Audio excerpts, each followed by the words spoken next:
Je m'appelle Héloïse Chauvel, je viens de commencer ma deuxième année de thèse à l'université Paris-Cité, sous la direction de Renaud Legois, et je travaille au sein du laboratoire Géographie-Cité. Concernant mon parcours, j'ai suivi une formation en géographie, notamment à l'École normale supérieure d'Ulm, avec une spécialisation en géographie sociale et urbaine axée sur des méthodologies quantitatives.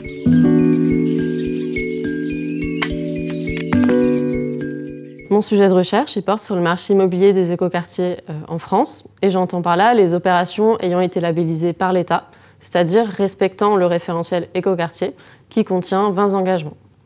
Le terme écoquartier, renforcé de 2 majuscules, il désigne en effet un label depuis fin 2012 qui est décerné par le ministère de la Transition écologique. Et cette labellisation écoquartier, elle vise à généraliser un urbanisme plus durable en récompensant des projets écologiquement exemplaires. On peut attester aujourd'hui du succès de cette démarche puisque plus de 500 opérations sont labellisées écoquartiers en France.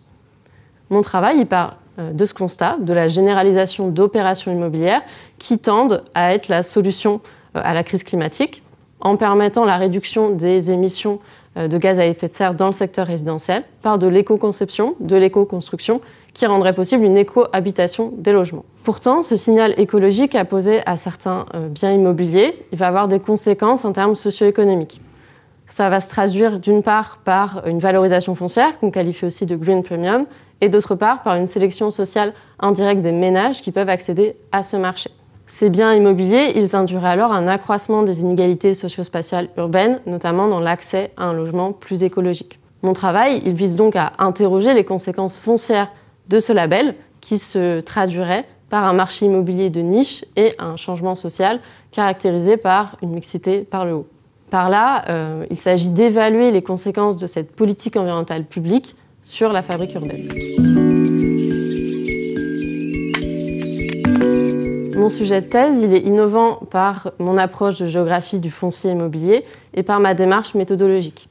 Puisque la majorité des travaux qui ont étudié les écoquartiers ont employé des méthodes qualitatives qui ne permettent pas de rendre compte des structures foncières et socio-économiques adossées à cette production immobilière. Mon ambition, c'est de compléter les travaux qualitatifs existants, donc avec une méthodologie quantitative qui croise une base de données sur les écoquartiers, des données de la statistique publique et des fichiers fonciers type bien TVF. Ces données, elles me permettent de caractériser et quantifier l'offre de cette production résidentielle en termes de typologie des biens, de financement, de prix, ainsi que le profil socio-économique des acquéreurs et leur trajectoire résidentielle. J'innove également par mon échelle d'analyse, puisque j'étudie 3 agglomérations fonctionnelles, à savoir Paris, Bordeaux, Rennes, qui représentent également 3 échelons distincts de la hiérarchie urbaine française. Par là, mon travail vise à apporter à la fabrique urbaine en analysant en quoi les écoquartiers participent ou non à l'accroissement des inégalités socio-spatiales urbaines. Il s'agit notamment d'évaluer si la politique de labellisation écoquartier est un vecteur et outil pertinent d'écologisation de l'urbanisme et d'amoindrissement des inégalités socio-spatiales, notamment dans l'accès à un logement plus durable.